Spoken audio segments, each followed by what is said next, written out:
Hey everybody. So first content video I've made in a while, and just want to start off by saying thanks for everybody who supported my return. Sorry I had everybody scared and worried there for a little bit, myself among them. But it's good to be back, and it's good to be doing what I feel like I should be doing, which is working with dogs, working with animals. So this video is kind of a response video, or maybe a reaction video. Netflix has just released a new documentary called Inside of a Dog, with some really cool information. It's really interesting from a training point of view because it covers the science pretty well. It's nice to see a documentary that doesn't have to me anything questionable in it, like questionable training methods or anything like that. It's a little over an hour long. Definitely worth the watch if you have Netflix. I recommend that you go watch it. But if you watch that, it just came out yesterday. If you watch that, you enjoyed it. I'm going to make some recommendations for you for reading materials that we can expand on what you've been watching. So here we go. Okay, so I'm going to go through these books. I've got 5 books here. When I post this video, I'm going to go through and link them in the comment section for Amazon. You can read any or all of these books. I'm going to give you kind of a rough idea because I've read all of them and I've enjoyed all of them. The first book I'm going to recommend is Meet Your Dog by Kim Brophy. Now, this is a really cool book, but it reads a little bit kind of like a textbook. And what I mean by that is it has like a short section up front that's kind of like, general knowledge and care. And then what it does is it breaks down different types of dog breeds based on types. So there's like the natural dog, the sight hound, the guardian, that type of thing. This is a wonderful reference book for first-time dog owners. If I had a required reading list for both trainers and owners, Meet Your Dog would be on the required reading list, mainly because it does such a good job of taking a lot of information and breaking it down very easy. Right, so definitely something I recommend. Mine's a hardback copy. I've read it twice. I like going to using it as a reference material, especially if there's a rare breed I haven't seen, or maybe I haven't heard from in a while. If I've only had a couple of encounters, I'll go and reference this book a lot. So, the next book I'm going to recommend is What the Dog Knows by Kat Warren. Now, this reads a little bit more. This is a nonfiction book, and she is working with her German Shepherd Solo, who starts out with some dog reactivity issues, and she winds up getting him and doing nose work. The thing I like about this book, so it reads more like a story. It's not like a textbook or anything, but she does address the science because she talks about how mainly dogs use their sense of smell to perceive the world around them, and how their sense of smell plays such a big part in how they interact with their environment. Very good read, very easy read. Not one of those things where she gets to the end and Solo's passed away or anything like that. But it's definitely worth reading. It's an older book, but it's definitely worth reading. My next book, I've covered this book before, is Inside of a Dog by Alexandra Horowitz. She is I think the technical term is, because I know she's a doctor, I think the technical term is she is an animal psychologist. One of the things I love about this book is it has a very good reference section, so you can see where all of her notes and references are. But for the most part, she presents the info in a very digestible way. I didn't major in science, and it was one of the first books I read early on, and the reason it's kept its place on my shelf is it's good information, it's easily digestible, but it's a good understanding of canine cognition. And I can't stress that enough. It's a good understanding of canine cognition, because when you think about canine cognition, You think about how your dog is thinking about whatever situation they're in, and Inside of a Dog does a good job of presenting that information, again, in a very easily digestible form.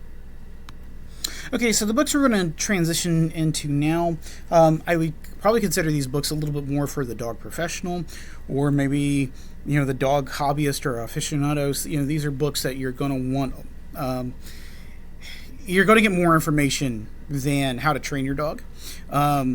Again, those first 3 books, I highly recommend those for any dog trainer or owner because they're just chock full of good information. They're easily digestible. So I'm going to talk about 2 works by the same author. And the first one is How Dogs Work by Raymond Coppinger and Mark Feinstein. Now, it is you'll notice this is a very narrow book. It is an excellent book, though, because Raymond Coppinger is a ethologist who made his career studying canines, and ethology is how behavior is affected by biology. It's a good introductory work into not only understanding how your dog thinks, but how your dog moves, operates, etc. within space, and how that affects their behavior. Right? So it's a good, again, that book is a little bit more digestible than the next one I'm going to show, but definitely worth the read if you're interested in learning more about how your dog not only perceives their world but moves within it, and how that affects how they interact with their space. He also has an older book. It's called Dogs: A New Understanding of Canine Origin, Behavior, and Evolution, and he wrote this with his wife Lorna. Again, this is Raymond Coppinger. Now this one, it's a little thicker, and it is a pretty heavy science book, but not so bad that I couldn't enjoy it. I made a lot of notes when I was reading that the first time. If I had a trainer that was working underneath me, both of those books would be required reading, mainly because it gives you a more complete picture of how the animal, how the canine body, how the canine brain works. He does a lot of comparative studies between wolves, coyotes, dogs, and foxes. And it's really interesting to see how, the wolves, the coyotes, and the foxes, not only do they excel at problem solving, but how domestic dogs really struggle with problem solving, which for a trainer is very insightful, because I have a lot of situations where, I can't explain to my dog, why is this happening? So these are great books for understanding how my dog attacks problem solving and what I can do to help move that along. Again, probably more for the professional, or probably more for the, serious agility or dog sport person. All right, so 2 more. Canine Form Follows Function, Separating Fact from Fiction. Now, this is by Jean Joy Hartnagel Taylor. I hope I didn't mangle her last name too much. This book, I'm going to say, it is full of absolutely wonderful illustrations. It is absolutely full of wonderful illustrations.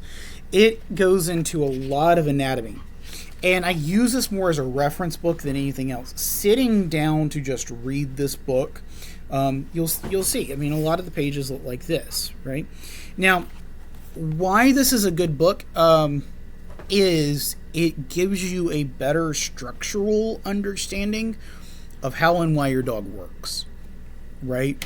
So why I might elect to use certain pieces of gear over others, why I want to be careful with, I allow one dog to do something but not my other dog.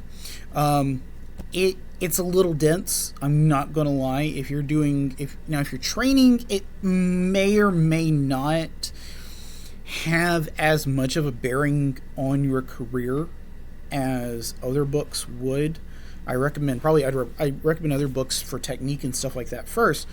I have used this book to identify things that, like differences in gait and stride, and how dogs are, how they're the commissure, how they're holding themselves.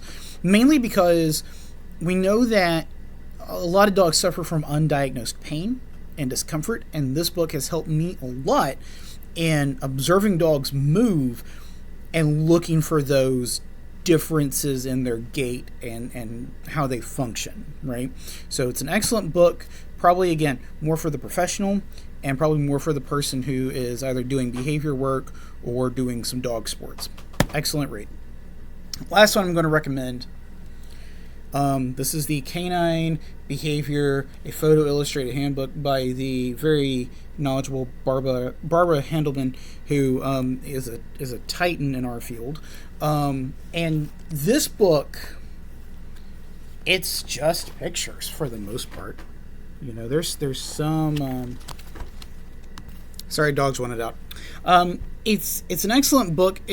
I would recommend it for anyone who is interested in becoming a dog trainer, but wanting to learn more about dogs in general. You can see it's very well thought out. It's very well plotted. It is an excellent reference book for both professionals.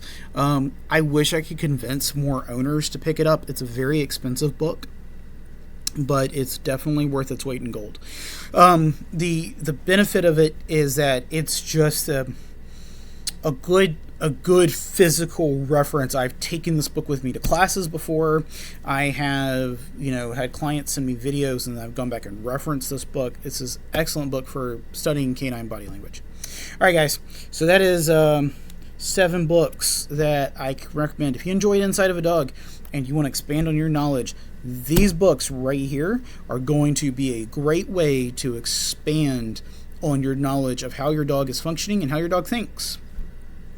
If you're enjoying this content and you want to keep me in business, which I hope you did and I hope you do, please remember to like, comment, subscribe to my YouTube channel if you're over there, get notifications on my social media, and when I share this kind of stuff on social media, please, by all means, interact with that post and share it. That is how I get most of my business, is through referrals. People find me on social media and they reach out to me. So, all right, guys, hope you enjoyed this video. I sure enjoyed making it, and I'll see you later.